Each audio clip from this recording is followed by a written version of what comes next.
All right, guys, let's count us down. And here we go. In 3, 2, today's quick fire 5. We're actually going to have 2 guests today. I'm really excited. We're going to change it up a little bit.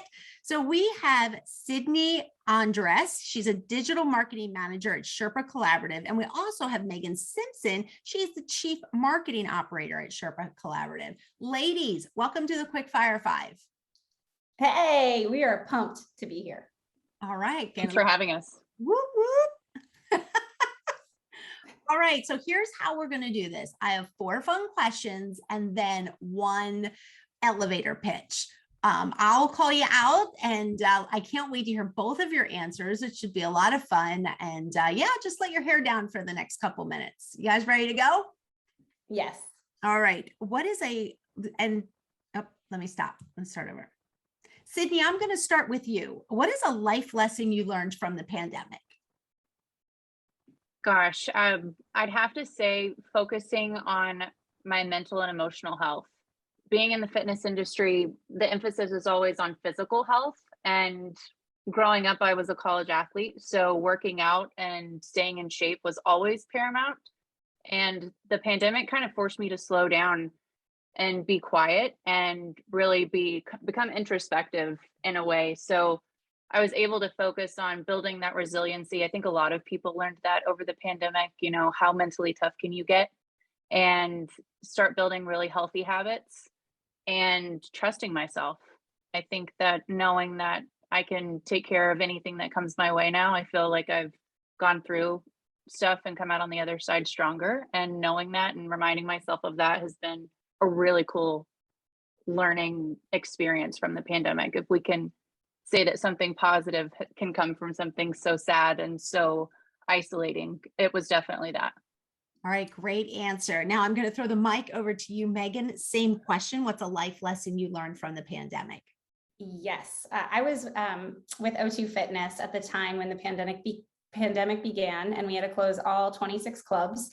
And it was so cool to see the teamwork and the resilience of everyone that worked at O2. And we spun up a whole website and made online classes, and all of the instructors were teaching out of their garages and their living rooms, and we were coaching them on how to have good lighting, like don't have the light behind you, they won't be able to see you, and all of the things that just how fast everyone worked together.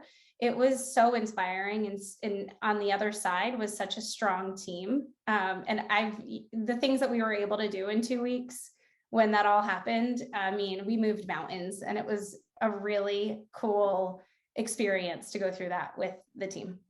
Okay, the next question, Megan, I'm actually going to start with you on this one. If you could play any character in any movie, what character would you play?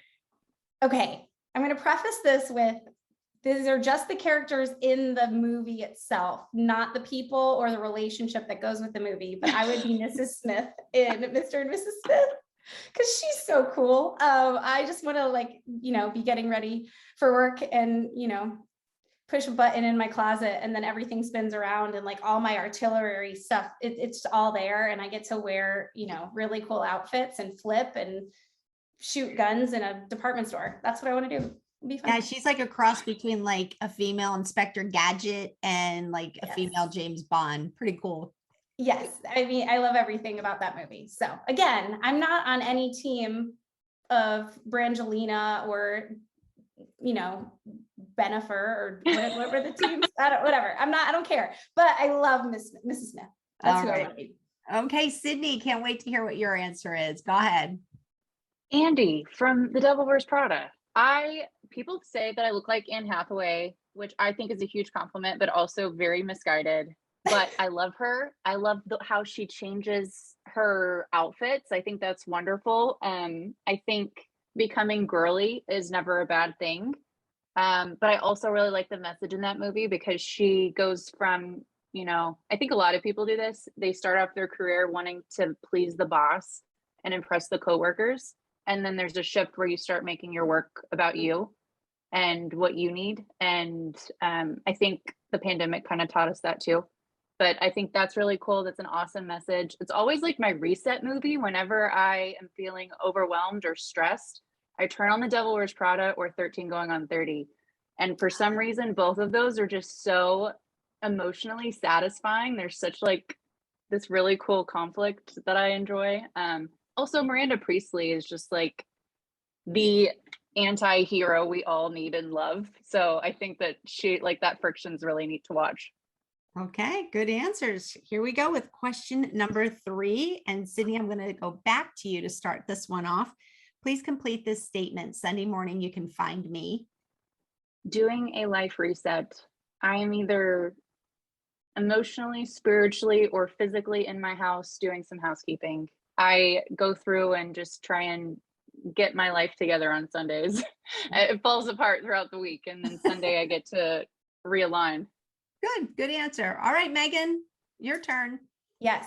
On Sundays, I'm at church with my 6th graders, 7th graders, and 8th graders. And so I lead a middle school girls group.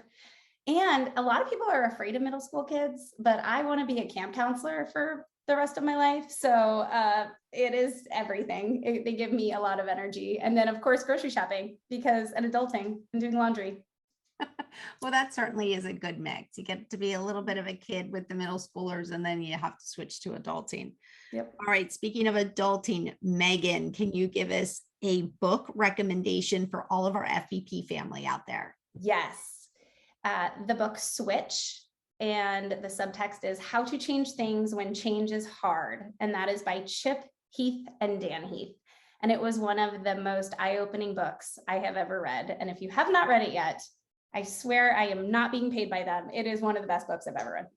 Yeah, we've had that one before. It is fantastic. I've not read it yet, but I know everybody says that it's fantastic. So I have to get that one on my list. So Good. All right, Sydney, what you got?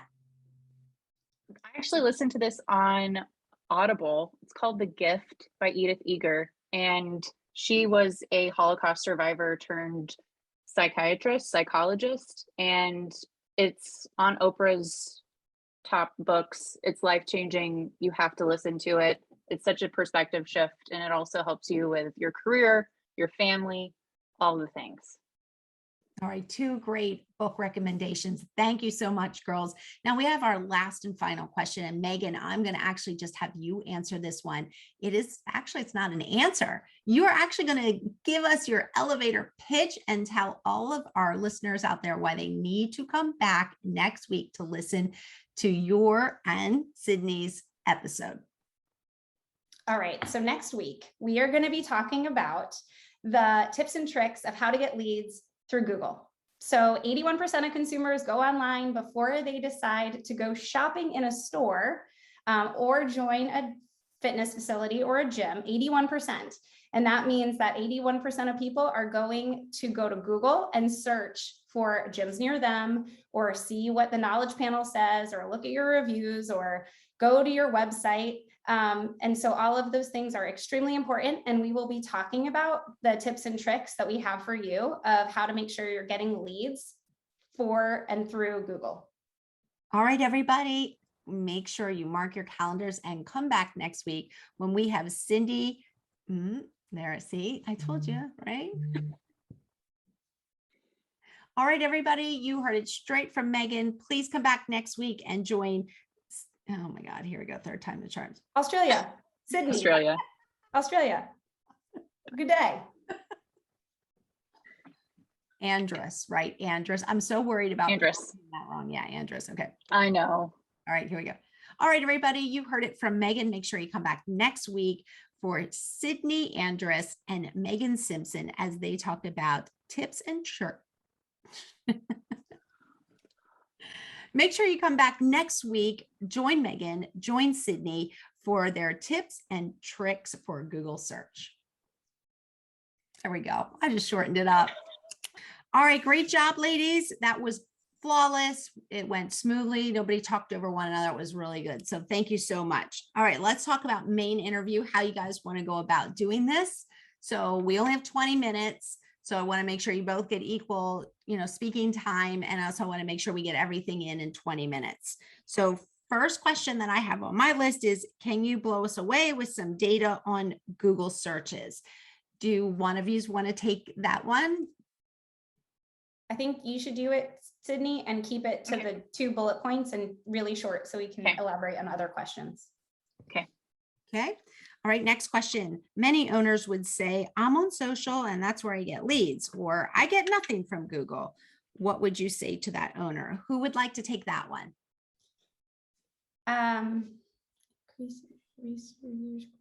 The only thing I added to your notes, Sydney, was I would say that your pricing structure and retention needs to meet the investment of Google. Mhm. So you may also have the wrong Google strategy. You want to focus efforts locally with the right keywords. I think you should say the first part. Can we split that one, or if we keep it short? Yep. If you both keep it short, then I can say like, hey, Megan, do you have anything to add to that? Or I could, okay, so we'll get Sydney to speak on that one first. And then I'll bring you in, Megan, to just finish whatever Sydney doesn't hit. Okay. As long as you don't say what I was going to say, because then I won't have anything to add. I will. Well, Okay. if she does, and I say, Megan, do you want to add anything? You can just say, nope, Sydney got, you know. All right. Nope, I'm good. Okay, next one. How important is Google My Business to people finding us on Google? I got that one. Megan. Megan's got that one. All right. And please, I want you to feel as if, Sydney, if there's something you want to add in, just be like, hey, can I add to that? You know, just kind of just put Sure. yourself in there. We're good. Okay. Do Google recommendations impact where we are? Do Google recommendations impact where we are? No, that doesn't make sense here. Do Google recommendations impact? Oh, sorry. There was a second question that we thought was, is Google My Business the only way to show up on the map pack or show up in maps? Okay, Megan, are you just gonna, I just assumed you'd take both, or? Oh, no, no, She'll want me to talk on that one. I want Sydney to talk. So Sydney does all the ads, so you can get it there organically, and then I'm happy to talk about that. But Sydney can actually, you can pay to be part of the map pack as well. Mhm.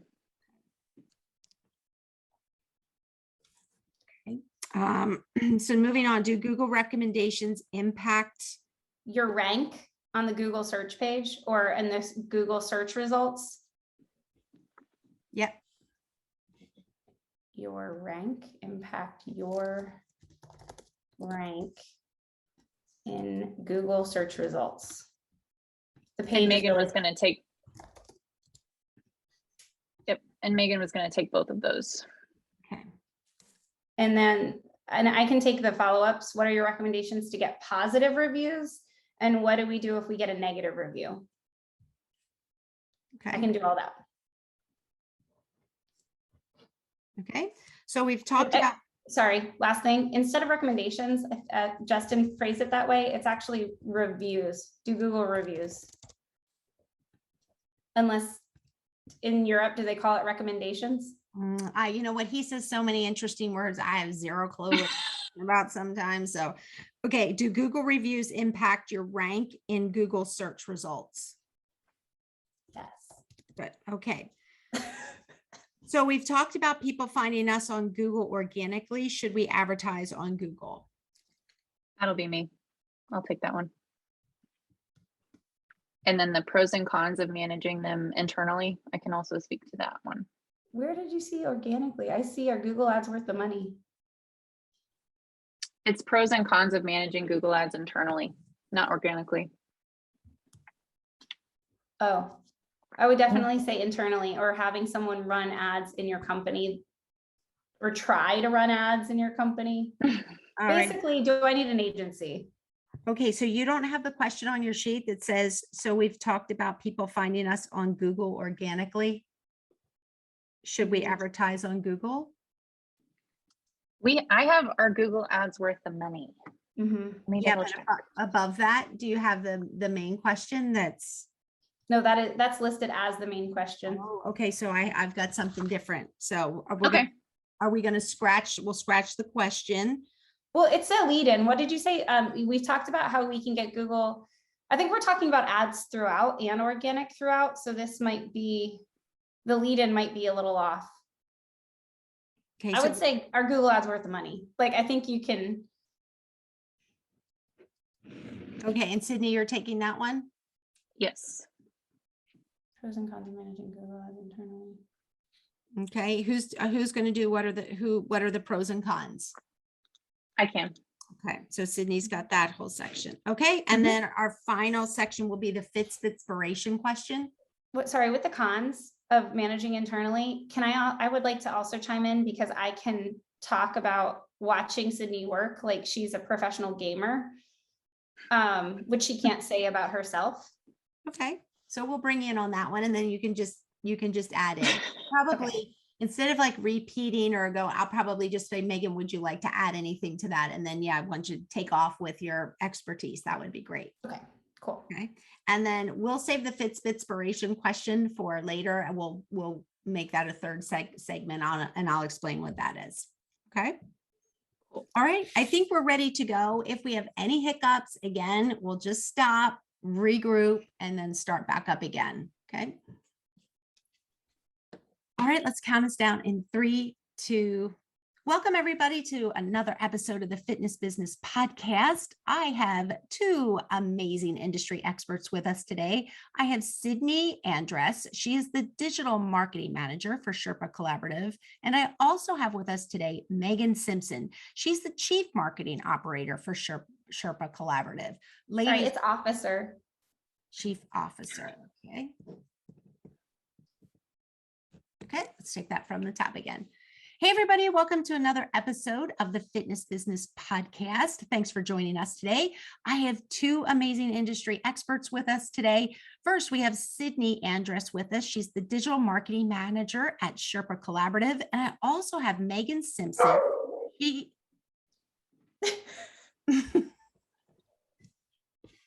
Okay, we'll try it one more time. Okay, here we go. Hey, welcome everybody for joining us for another episode of the Fitness Business Podcast. Today we have 2 amazing industry experts with us. First one is Sydney Andress. She is the digital marketing manager at Sherpa Collaborative. And also joining us today is Megan Simpson. She is the chief marketing officer for Sherpa Collaborative. Ladies, welcome to the Fitness Business Podcast. Thank you for having us. Absolutely. Sydney, welcome. Thank you so much for having us today, Dori. Yeah, we're excited to have you 2 ladies on. You know what, Megan, why don't you just take about 30 seconds and just tell us a little bit about how you met Sydney and a little bit about Sherpa Collaborative. Absolutely. So I actually knew Pete, one of the owners of Sherpa, from years back working at Fleet Feet, the franchise. And from there, got to work with them and see what they needed for their business. More conversations happened, and all of a sudden I started as their chief marketing officer. And I met Sydney through the Rex Roundtables. I was at O2 Fitness leading the marketing team, and Sydney was running all things digital for Genesis Health Clubs.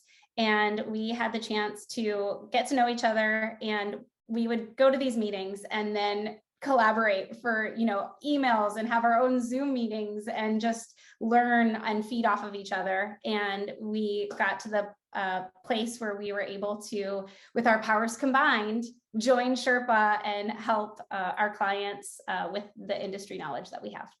Perfect. Now, Sydney, when we were talking before we started recording, you mentioned that Sherpa is a startup company. Yes, it is. We are extremely lean and nimble. I love working for nimble companies where you can just go to the owner and say, hey, we need this platform. And he goes, okay, where do we go? And it's really neat to be able to do that. Sherpa started with pretty much a financial investment target. And then it's grown to where we now are in charge of all of the marketing for the brands that they invest in. So we have a vested interest in the success of each of these brands. We focus on fitness industry. We have e-commerce platforms. We've got motivational speakers and authors. So we have our hands in a lot of different industries and are able to use what we've learned in those different industries and apply them to one another. Megan and I have been in the fitness industry for a while. And so we've been able to take a lot of the knowledge that we've gained from there, where it's a very lead generation heavy industry, and take it over into platforms where there are purchases being made, and online sales are a huge objective. So we've been able to kind of morph our company into being able to change to those different industries, but also learn from all of them and apply those different things that we've learned. All right. Well, I love the fact that you're going to take all the knowledge that you two ladies learned, and now you're going to bring it to us and all of our FBP family out there. So let's get started. We're going to talk today about lead generation tips for Google. And I'm going to start off, Sydney. I'm going to ask you the first question, and that is, can you blow us away with some of the data on Google searches? I can. So there's actually 81% of consumers that will go to online channels before they ever go to a store or a location to purchase something. So you've got 81% of people that are taking their first impression from your digital perspective and not a face-to-face perspective. Another interesting fact is that zero-click searches rose to 65% in 2020. That means people are not wanting to see whatever's on that first page and go. They want that information easily accessible. They don't want to have to type in a lot of stuff, and they don't want to have to hunt around for your information. Yeah, I have heard of that. It's just, you can't make it challenging. It needs to be quick. And you know what? I don't know about you two, but I know when I want something, it's like, hurry up. I've got 10 seconds, stopped at the red light. I've grabbed my phone and I just want to get my answer. So I appreciate that. So many owners would say, hey, I'm on socials and that's where I get my leads. Or they will say, hey, I get nothing from Google. What would you say to that business owner? Yeah, so that's a very real possibility. You could have really great response on social. Maybe you're a small community and you don't need for people to be searching for you. Maybe you're the only location in a certain area, so everyone drives by your spot and they know where you are. If you have a lot of competition, you definitely want to be on Google. You want for there to be a search presence. You want for people to find you easily. You want for them to be able to search for you within a 5-mile radius and land on you. I will say though, if you have lower than a 4-star Google review, Google Ads and Google advertising may not be the spot for you. I would recommend you increasing that review score before you invest any money into Google Ads, so that when people do search for you and they see you in search results, they don't go, oh, they have a 2-star review, I'm definitely not going there. You'd basically be paying for a billboard that doesn't look good. So you want to be able to pay for a billboard space on the virtual highway that makes you look really good. It puts you in a positive light. It has great glowing reviews that will get other people to say, okay, there's social proof here. I know so-and-so, they go to this gym. I know so-and-so, they love it there.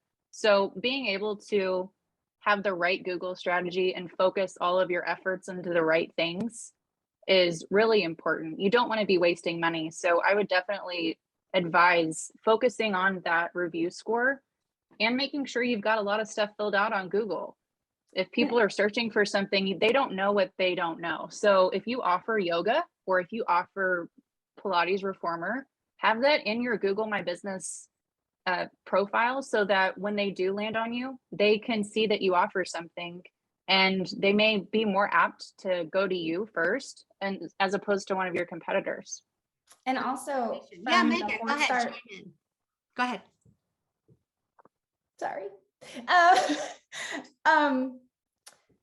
And also for the 4-star ratings, I mean, I made it an incentive plan we had 26 locations, and I would only advertise on Google for the club locations that had over 4-star ratings.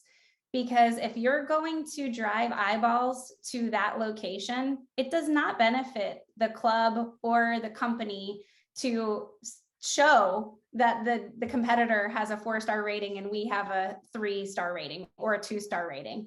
And so it's okay to decide, okay, I'm going to advertise some locations on Google and just not include the zip codes or the location radius of another club. So those reviews do matter, and people will decide, and you'll see walk-in traffic grow when your ratings grow, and you will see it decline when your ratings decline. Yeah, I can believe that. I mean, who wants to put their faith in a business? First of all, you don't even know the business, and now you're going by the review and it's not looking so positive. So I don't know about you, but I'm a little concerned about that. So makes sense.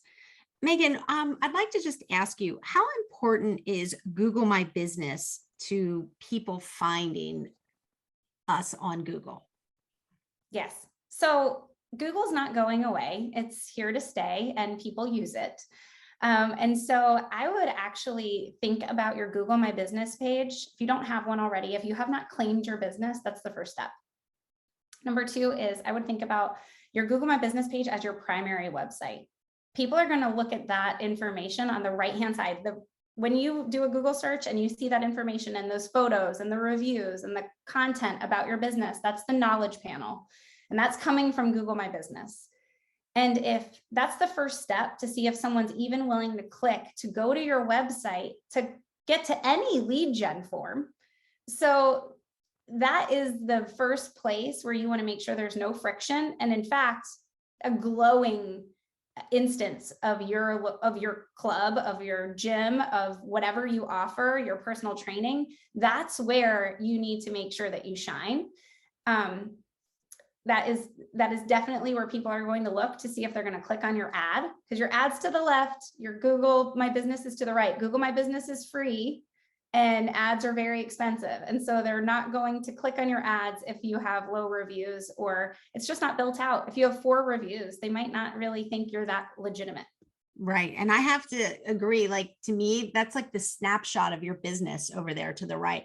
And I love that you can get to the website, you can call, directions. It's probably my favorite thing on Google. Mhm. All right, next up, Sydney, I want to ask you, is Google My Business the only way to show up? Sydney, I want to ask you, is Google My Business the only way to show up maps on Google search? No, you can actually show up in the map pack if you pay for local search campaigns. Now, this is different than a regular text search campaign or a display campaign in Google Ads. They recently rolled this out, and you're pretty much able to purchase the space toward the top of the map results in Google, which is wonderful. If someone is already has that high intent of searching for a location in Google, they're going to be in the map section of the Google search, right? So if you're showing up toward the top, number one, they have to be relatively close to you in proximity. And they also have to, be searching for something that you have paid for, whether that be a keyword like gyms near me or your branded keyword term. And then you'll be able to show up in that map section. So you can show up there more in more ways through Google My Business and through Google Ads. What's really cool about local search campaigns, it's kind of my secret sauce when I do Google ad campaigns for fitness, especially because you're able to geo-target, very fine-tune it. You're able to show up in YouTube and Gmail when you do local search campaigns. So you're actually paying for a lot more platform exposure than you may think. One caveat with that is you can't exclude your current member list on local search campaigns. So you do have to make all of the ad copy very relevant to someone that's not already a member. So you'd be looking at guest passes or members, joining opportunities, things like that for a new member. You would not want to use that to, speak to a current member at all. But local search campaigns, revolutionary. I would advise anyone to use those. Yeah, great information, ladies. I'm so glad we have you on today. You're making us all so much smarter about Google. All right, Megan, I'm going to ask you the next question. Do Google reviews impact your rank in Google search results? Yes. The answer is an overwhelming yes. So your reviews are really just the barometer of how you rank to all similar businesses in your area. And Google has added in the best gym or the best fitness location in front of all searches, whether you put it in there or not. And so they are looking for, truly Google's business is to provide good quality results for their customers, and their customers are the people searching. And so they're going to provide the best of the best first. And so those reviews will determine if you show up on the first page or not. They'll determine, whether you're in like the desert on page 4, or if you are legitimately one of the gyms near me that they will showcase. And it's all based on your reviews and the freshness of your website. Yeah, I know Sydney earlier talked a little bit about making sure that, your star rating is up. So what are your recommendations on how to get the positive reviews? Yes, first and foremost, I would not put posters all around your club with a QR code asking for reviews. That is a don't do, because you're asking people to blindly review you, and you're going to get all of the grumpy people that are having a bad day that found a hair in the shower. Okay. So you need to ask people specifically to review me. Can you please do me, I'm so glad that you came to my yoga class today. Would you do me a favor and review my class and how I am as a teacher? I'm so glad you like the RPM class today. I love that you love Les Mills. Would you review me and say that I'm a great instructor? Or I'm so glad you've been doing personal training with me for the past 6 months. Would you write a review about me so that you can tell more people about my services? Ask people to review people, not the facilities or what machines you have. And that's how you're going to get great reviews. Love stories about your brand. Okay, good advice. Very good advice. Do not paste the URL code around the club. Do not. Got it. Okay, so while we're on this topic, what do we do if we get that negative review on Google? Go ahead, Megan. I have been asked multiple times over my 16 years of digital marketing, and the answer is no, you cannot delete it. That is not what you do. The answer is you need to respond, and respond in a smart way, meaning don't use keywords. Don't use your phone number. If you say, we're so sorry that you had a terrible personal training experience at our club, and then give the club name, all of those keywords are going to show up in Google searches. And so when you reply in a very broad, ambiguous way with heartfelt apology, but with 0 keywords. I never knew that. Yep. I hope our listeners out there are saying the same thing. You never knew that. Yep. And for me, if I see a negative comment, I think I'm well aware enough to know that no business you're never going to please everybody. But I absolutely love when I see somebody reply to the negative comment. And I agree. I read it and I'm like, you know what? I appreciate that they took the time out of their day to respond to that person, or maybe even in a slight polite way, give their reason why it happened, or maybe they didn't quite think that it happened the same way as the consumer saw it, again, in a polite way, but I appreciate that. All right, Sydney, are you ready to talk about Google Ads? Oh yeah, that's my specialty. All right, so are Google Ads worth the money? Yes, you should definitely invest in Google Ads. And this is why: you have complete control over the results. Whatever money you put into it, you can actually get a really good return. You can get those leads for $5, $10. That's where you're going to get your less expensive leads.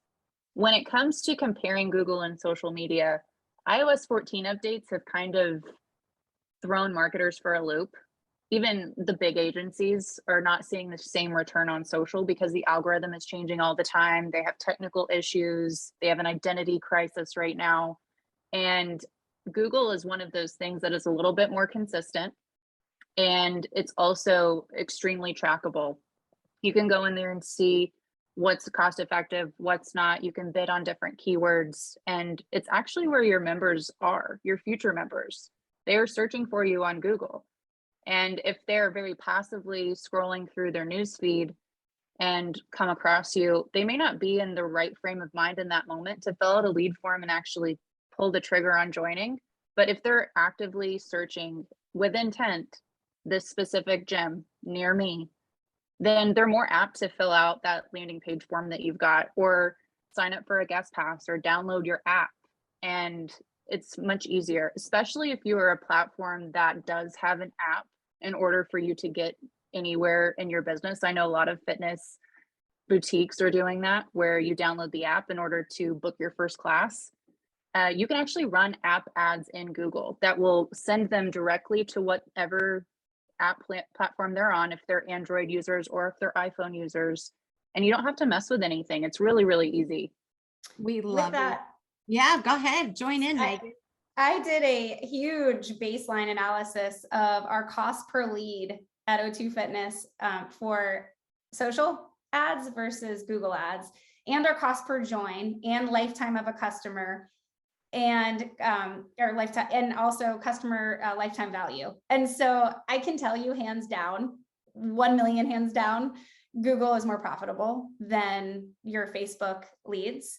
That being said, social is great to get the word out there and get people thinking and filling the top of the funnel of, I want to think about your brand. But those conversions, and I know you've got your net joins and you got to get the leads in the system and get them in front of the sales team. Google's where it's at. All right, simple enough. Google is where it's at. I like that. And one last question, Megan, can you just kind of break down the pros and the cons of managing your Google ad internally? Can you re-ask, Sydney? Oh, yes, you got it. Okay. Sydney, one last question for you. Could you just take 30 seconds and maybe break down the pros and the cons of managing your Google ad internally? Sure. So pros, you can control everything and your success is entirely up to you. However much effort you want to put into it, that's what you can get out.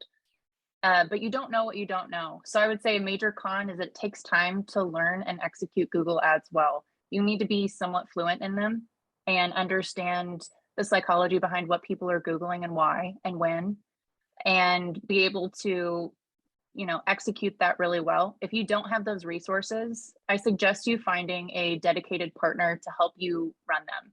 And I would steer clear of, just having one campaign up.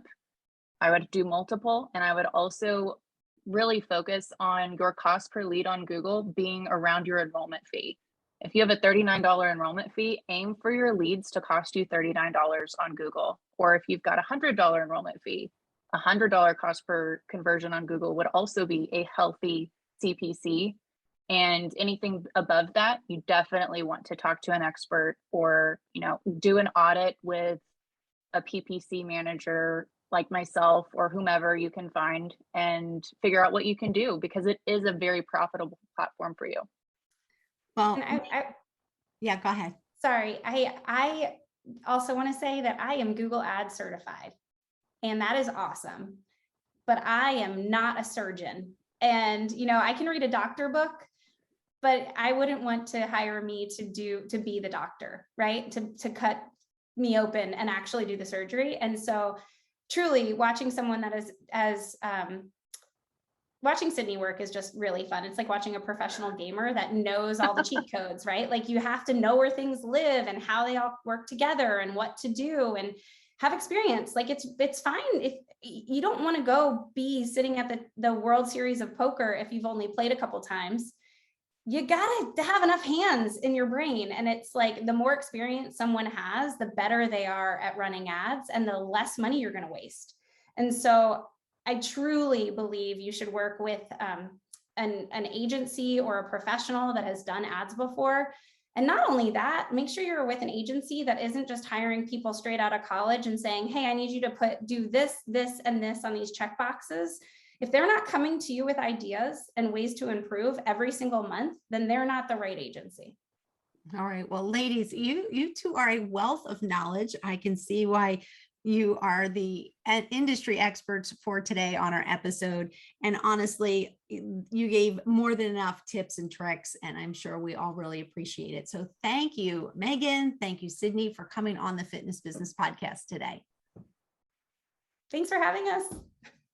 Okay, the last one is called the Fitspiration, and that is going to be, what are your top 3 tips to having Google help our business? All right, I'm going to get us started, okay, and count us down. Okay, here we go. In 3, 2, what are your top 3 tips to having Google help our business? Take advantage of all that Google has to offer. Describe your services, products, everything you can fill it out. Number 2, use keywords in your review replies. Make sure you use your business name If you do personal training, use keywords like personal training, kids club, daycare, classes, fitness classes, unlimited fitness classes. Use your keywords in your replies. And number 3, track your efforts. Use UTM parameters. They are your friend. Okay, simple enough. Great job, ladies. And that's a wrap. We are done. Cool.